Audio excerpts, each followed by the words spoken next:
जय योगोरहर। मेरे जितने भी साधक साधिकाएँ भाई बहन हैं, मेरे जितने भी सब्सक्राइबर मित्र हैं, उन सबको मेरी तरफ से प्रणाम स्वीकार हो। मैं साईदास फिर से आप सबके सामने हाजिर हुआ हूँ एक शिष्य की अनुभव को लेके। जैसे ही वो गुरु मंत्र की साधनाएँ किया, उसके साथ क्या क्या अनुभव हुआ अब सुनिए। साधारण तो पहली बार जब साधना करता है तो ज़्यादा कुछ खास अनुभव नहीं होता है। जब जब अपने शरीर में ऊर्जा की मात्रा बढ़ने लगता है, तब हमारे साथ दिव्य अनुभव होते हैं। उससे पहले साधारणतः क्या क्या अनुभव होता है, कृपया आप उसे सुनिए। गुरुजी प्रणाम। गुरुजी, मैं मंगलवार को रुद्राक्ष की माला लेके आई और जो आप गुरु दीक्षा दिए हैं वो मैं मंत्र के जाप कर रही हूँ। गुरुजी, शुरू में तो 4 दिन बहुत परेशानी हुआ।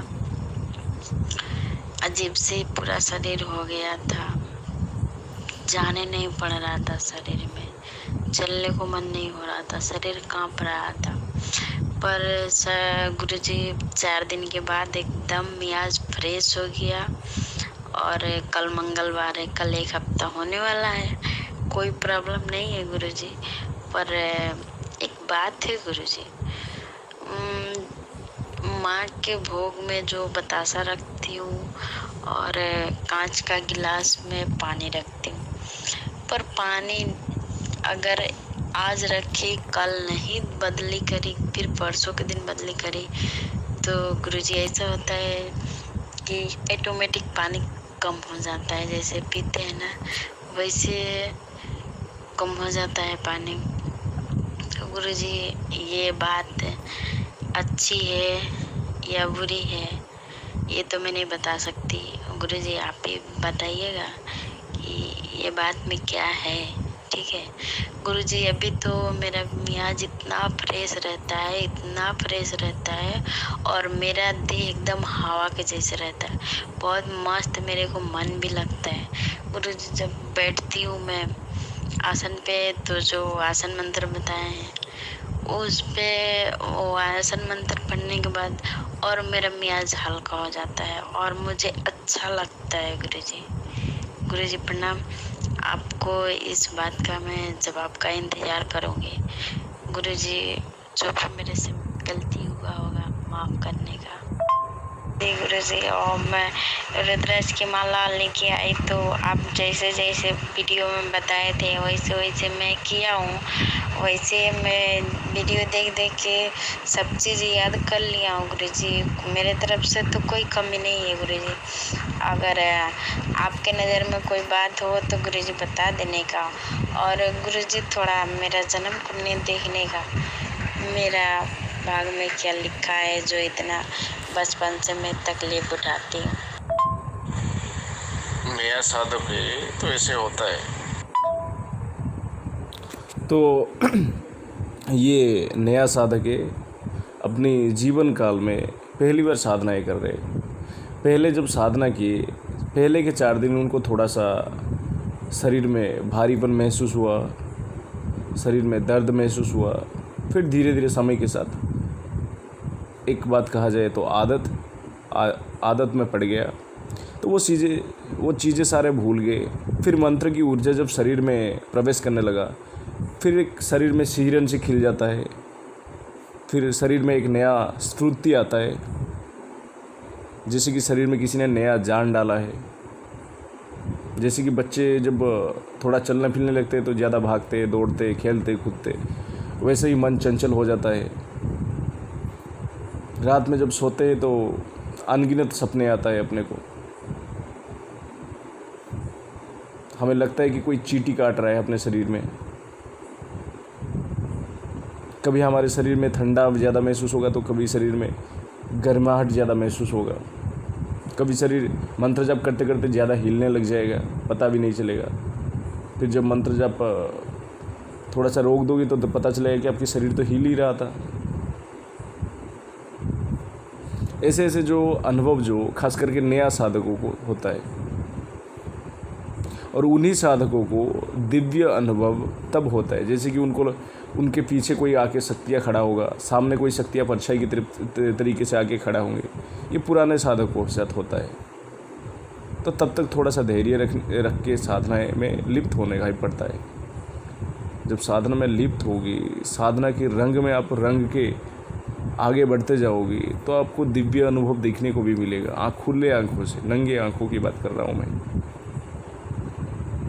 ठीक है।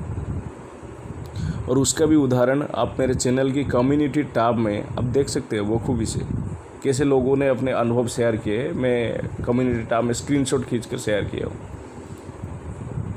देखिए, तो माता का दर्शन भी कर चुकी, ठीक है। तो नया साधकों के साथ ज़्यादा अनुभव की उम्मीद ना रखिएगा, क्योंकि शरीर में ऊर्जा था ही नहीं। जब मंत्र जाप कर रहे हो, जिस भी देवी देवता की आप मंत्र जाप कर रहे हो, उसकी ऊर्जा जब शरीर में प्रवेश करता है तो अपने शरीर में पहली बात सिहरन से खिल जाता है। अजब गजब के एक ठंडापन महसूस होगा, जबकि आप बंद कमरे में बिना पंखों के नीचे भी बैठे होगे या एसी के नीचे बैठे हो नहीं भी होगी, तब भी आपको अजब सी ठंडगी महसूस होगा। कभी एसी के अंदर भी बैठ के मंत्र जाप करोगे तो अजब सी एक गर्माहट महसूस होगा आपको। ऐसे साधकों के साथ होता है, और ये आम बात है, खास करके नए नए साधकों के साथ, जबकि मैंने अभी भी ये वीडियो में बताया। और साधकों के अंदर भक्ति और विनम्र भाव गुरु की तरफ होना ज़रूरी है, ये साधना की समुंदर को पार करने के लिए, और पार करके जीत हासिल करने के लिए, तभी जाके कुछ हो पाएगा।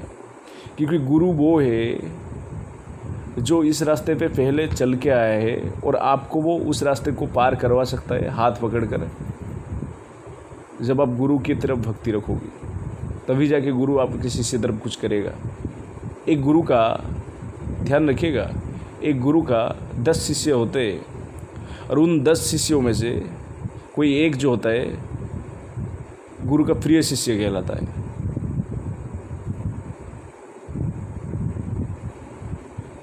और क्यों, कैसे, ये भी आप सबको ज़्यादा समझाने की ज़रूरत नहीं पड़ेगा।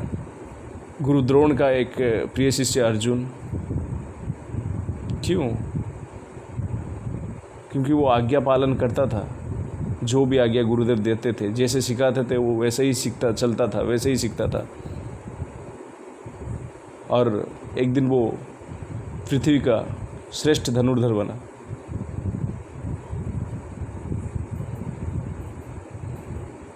मास्टर, गुरु, ये वो शब्द है जो जिस क्षेत्र में मास्टरी कर चुका है, यानी उस क्षेत्र में वो माहिर है, उसको मास्टर कहते हैं।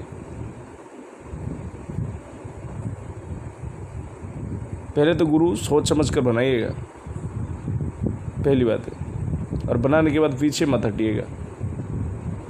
आखिर तक गुरु के साथ रहिएगा। अगर आपको सफलता पाना है तो बीच में आधा अधूरा में छोड़ दोगी, उधर भागोगी, उधर जाओगी, आगे बढ़ोगी, क्योंकि यूट्यूब में तो बहुत ही प्रलोभन दिखाया जाता है, बहुत ही लोभ दिखाते हैं। ये मिल जाएगा, ये साधना से, वो साधना करने से वो मिल जाएगा।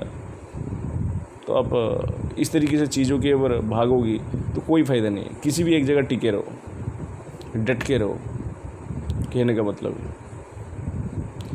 परीक्षा लेते हैं गुरु, इष्ट जो आपकी होते हैं वो भी परीक्षा लेते हैं, जिस भी शक्ति का साधना करते हैं वो भी परीक्षा लेते हैं।